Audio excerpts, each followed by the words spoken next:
آیا د معدې اچ پالوري یا د معدې میکروب او یا هم معدې زخم پیژنئ؟ سلام دوستانو، هیله ده چې بشپړ صحت ولرئ.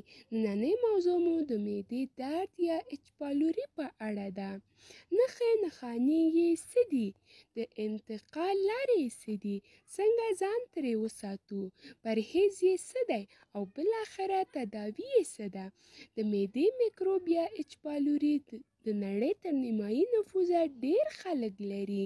نوموړی میکروب د ککړې خوړو او اوبو په ذریعه د خولې له لارې د بهرني محیط څخه ځان د هضمي کانال له لارې معدې ته رسوي چې د معدې یا د کوچنۍ کولمو په اوله برخه کې ځای پر ځای کېږي. د معدې یا میکروب اچ پالوري نښې نښانې څه دي؟ 1. د معدې وچ دردونه. 2. د معدې پړسوب. 3. د معدې سوخت یا ایشېدل. 4. زړه بدوالی دردونه. 5. د خولې خوند خرابېدل. 6. د اشتها نشتوالی. 7. دوامداره قبضیت درلودل. 8. د خېټې پړسوب او بادونو لرل. 9. په خېټه کې یو رګم او اوازونه. 10. کله کله اسهالات درلودل. 11. د وزن له لاسه ورکول. 12. د شپې لخوا د پښو تلې سوځېدل. 13. شالو دردونه. 14. د وینې کموالی. 15. په ځینو حالاتو کې ترخې او ترشې اوبه تر خولې راوتل. 14. ډکو میتیازو رنګ، تور بڼه او بد بوی ځان ته غوره کول. 15. له ډوډۍ نه وروسته د خېټې خفیف دردونه.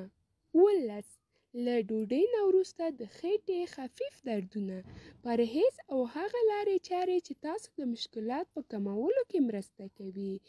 1. هر سهار په نهاره تر 3 ګیلاسو شیر ګرمې اوبه څښل. 2. له اوبو څښلو وروسته نیم ساعت ورزش کول. 3. ترخه شیان لکه مرچ مه خورئ. 4. تروش شیان لکه لیمو، اچار داسې نور مه خورئ. 5.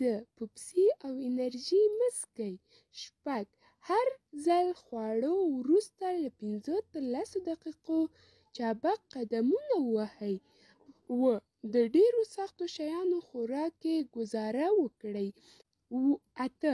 مساله لرونکي خواړه او ډېر په غوړو کې سره کړي خوراکونه په اندازه وخورئ. څنګه کولی شو اچ پالوري یا د معدې میکروب ځان وساتو؟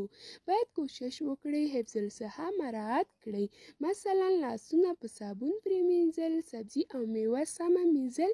له هوټلي خوراکونو ځان وساتئ، منظم ورزش وکړئ او د اچ پالوري مرضونو تداوی وکړئ.